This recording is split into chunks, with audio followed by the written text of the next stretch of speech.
Good morning, everyone, and welcome to session 15 of Introduction to Life Sciences. My name is Masashi Kajita. Today's topic is Understanding Biological Systems, Mathematical Modeling, and Data-Driven Approaches.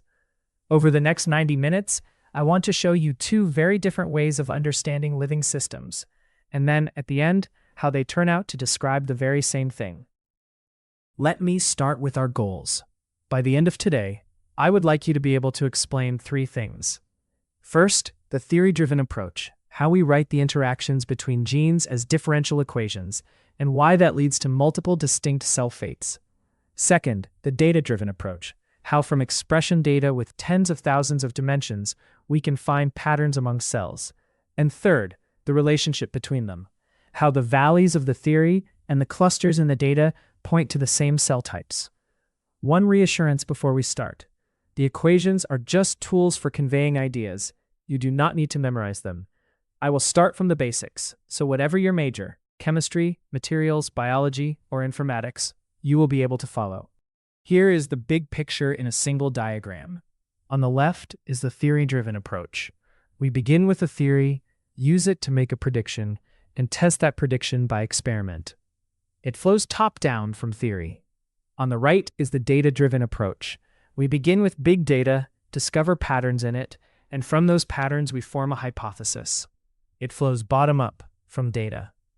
Traditionally, these were almost separate cultures, but the exciting frontier shown by the arrows that connect the two sides is their integration. Experiments feed the big data, and data-driven hypotheses feed new theory. Please keep this map in mind because the whole lecture moves around this loop. Let's begin with part 1. The theory-driven modeling approach. To motivate the theory, let me introduce a classic picture. Waddington's epigenetic landscape. Conrad Waddington, a British biologist, imagined development as a ball rolling down a hilly surface. The ball is a cell.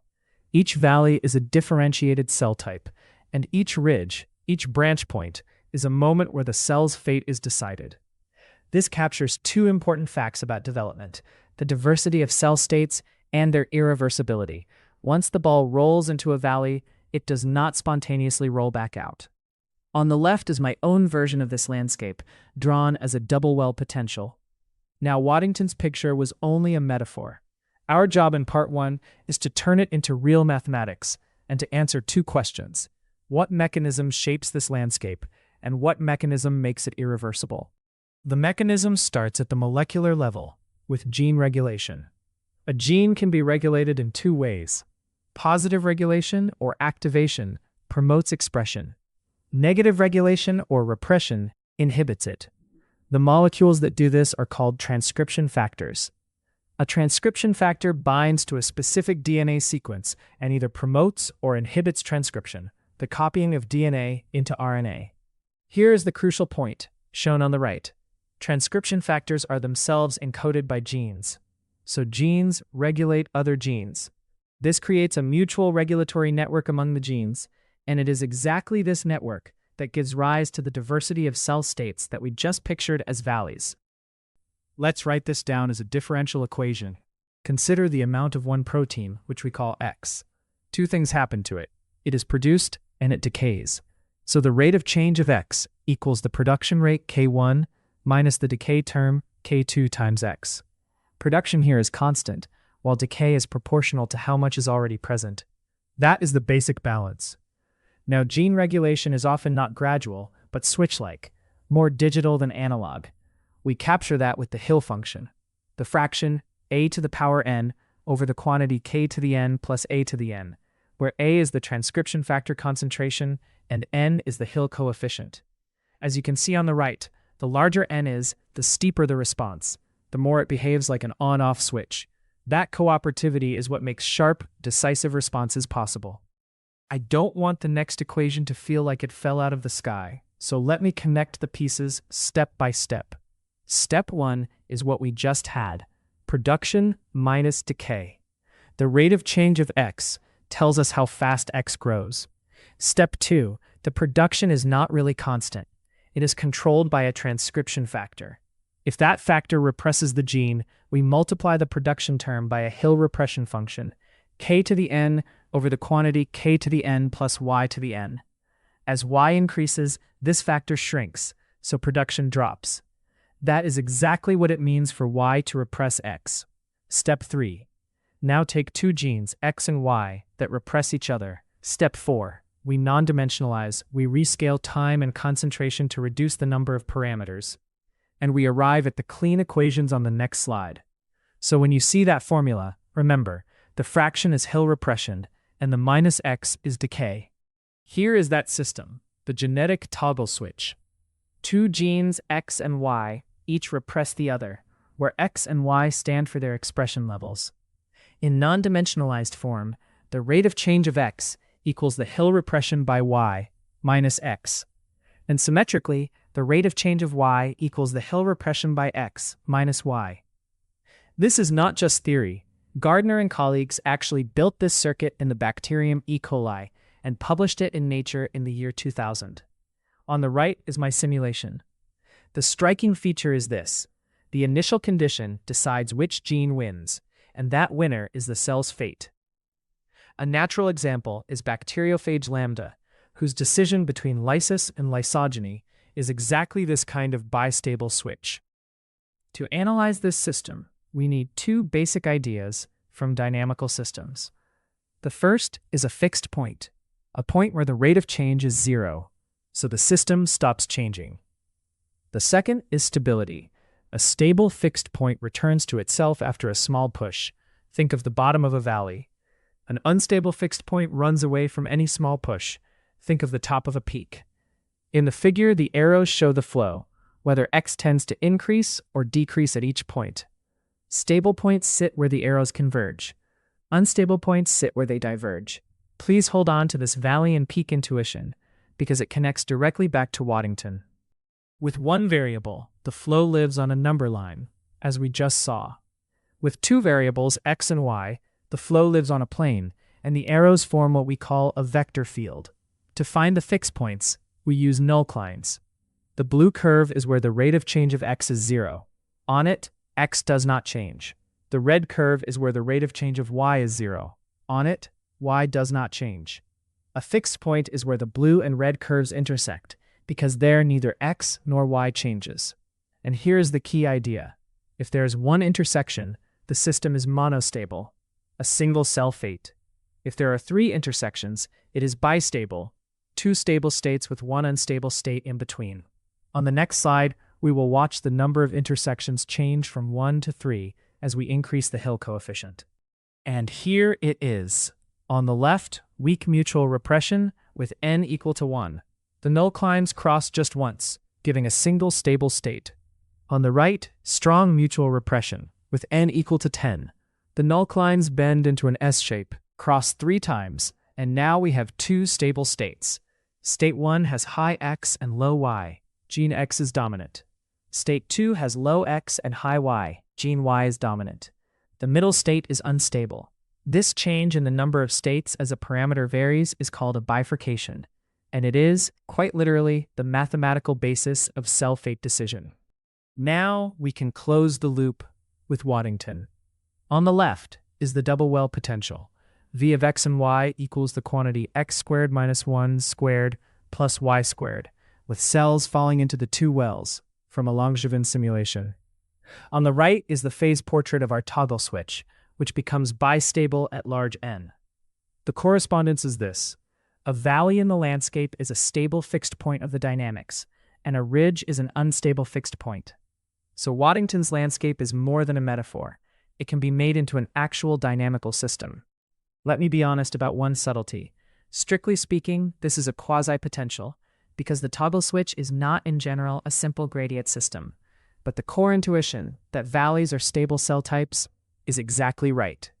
That completes the theory. Now, part 2, the data-driven approach. Before we dive in, let me set up the question that connects the two parts. In part 1, the theory predicted that gene interactions produce discrete cell types, the valleys, which are stable fixed points. So here is the natural question. In data from real cells, can we actually see those types? In part 2, we will learn a technology that measures gene expression one cell at a time. single-cell RNA sequencing, together with a family of methods for finding structure in data that has tens of thousands of dimensions, namely dimensionality reduction. Our goal, which we will reach by the end of Part 2, is to confirm that the clusters in the data are the valleys of the theory. Let's meet the technology. Single-cell RNA sequencing, often shortened to scRNA-seq. The basic principle is a pipeline. We isolate cells one by one. We extract each cell's messenger RNA and reverse transcribe it into cDNA.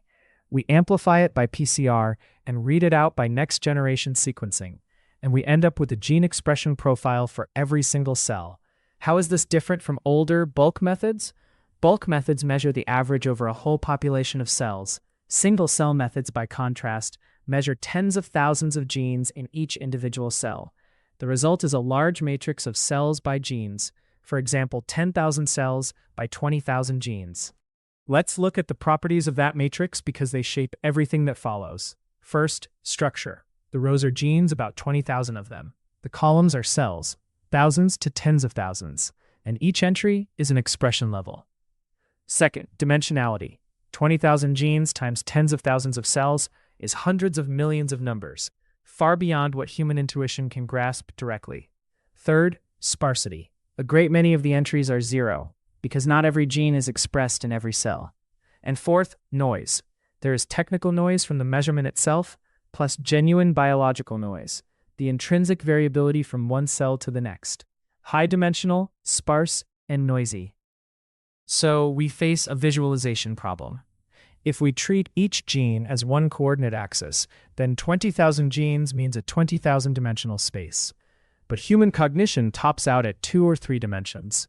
Worse, in very high dimensions, something called the curse of dimensionality sets in. The very notion of distance becomes ambiguous, and our geometric intuition fails us. On top of that, patterns become hard to find, and computation becomes inefficient. The way out is dimensionality reduction. Map the data down to a few dimensions while losing as little information as possible. The classic method is principal component analysis, or PCA. The idea is simple and visual. We look for the direction in which the data varies the most, that is, the first principal component, and we project the data onto it. On the left, the dashed line is that direction of maximum variance. On the right, we have projected everything onto it, turning 2 dimensions into 1. Mathematically, that first principal component is an eigenvector of the covariance matrix. If you would like to review the linear algebra, it is in the handout. The point to remember is that PCA keeps the directions in which the data actually spreads out. Why do we bother? Because reducing the dimensions with little information loss lets us discover hidden patterns. Look at the left panel. The raw expression matrix with its rows shuffled just looks like random noise. You would never spot any structure by eye. But when PCA maps it down to 2 dimensions, on the right, 2 groups separate automatically. Depending on the biology, that might mean 2 patient groups or 2 differentiation states. The structure was there all along. Dimensionality reduction is simply what let us see it. PCA is a linear method, though, and biology is often curved, so we need one more idea, the manifold. A manifold is a low-dimensional surface sitting inside a high-dimensional space, locally flat but globally curved. The surface of the Earth is a good example. Locally it looks flat, but globally it is a sphere. The classic test case is the Swiss roll on the left, a 2-dimensional sheet rolled up inside 3 dimensions. A linear method like PCA collapses and mixes it. To unroll it properly, we need nonlinear methods that preserve geodesic distance, distance measured along the surface rather than straight through space, as a method like isomap does. And this matters biologically because the space of cell states is itself a manifold of differentiation trajectories. The 2 nonlinear methods you will see everywhere in single-cell biology are t-SNE and UMAP. t-SNE preserves neighborhoods by matching probability distributions. It keeps nearby cells nearby. UMAP does something similar, but faster, and it preserves a bit more of the global structure. Both share the same goal: preserve local structure and emphasize clusters. In the figure, I ran a t-SNE that I wrote from scratch. 5 clusters that live in 3 dimensions are separated cleanly in 2 dimensions, with their neighborhoods preserved. In real single-cell data, this is exactly what drives automatic cell type clustering and the discovery of rare cell types. These plots are powerful, but they are easy to misread, so let me give you some caveats, and this is important for your assignment. First, the distances between clusters are not meaningful. Two clusters that appear far apart on the plot are not necessarily more different biologically. Second, cluster size and shape are distorted. A big blob is not necessarily more diverse. Third, the parameters such as perplexity change how the picture looks, so looks separated does not mean truly a different cell type. Always back it up with biological evidence, such as marker genes. In your report, please do not draw a conclusion from a TSNE plot alone.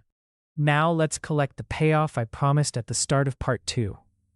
On the left is synthetic single-cell data, visualized with my own TSNE. A catalog of distinct cell types emerges directly from the data. On the right is the double-well landscape from part 1. And here is the punchline.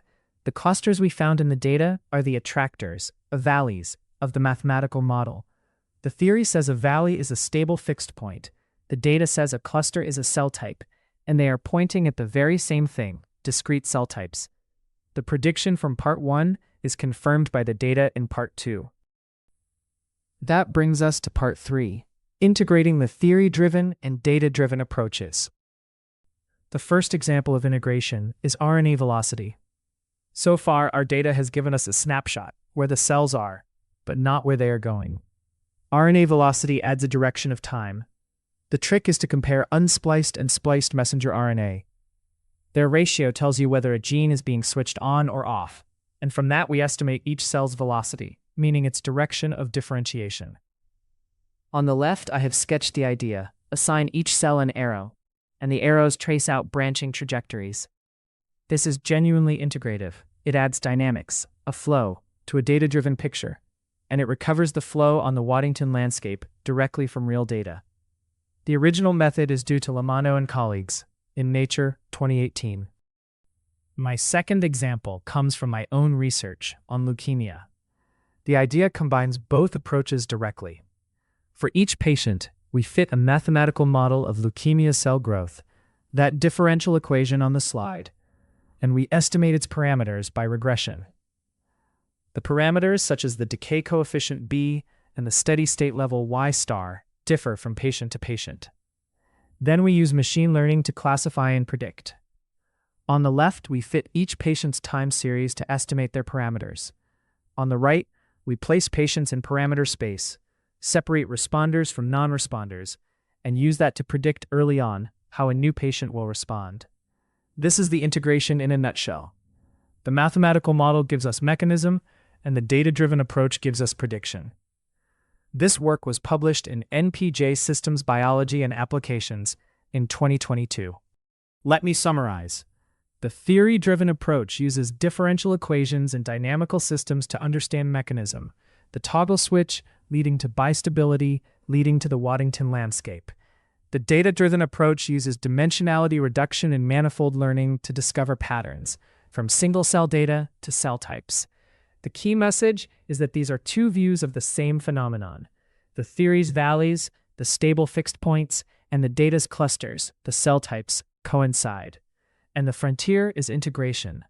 RNA velocity, patient-specific prediction, and more, pursuing mechanistic understanding and prediction together. Thank you very much for your attention, and I look forward to reading your reports.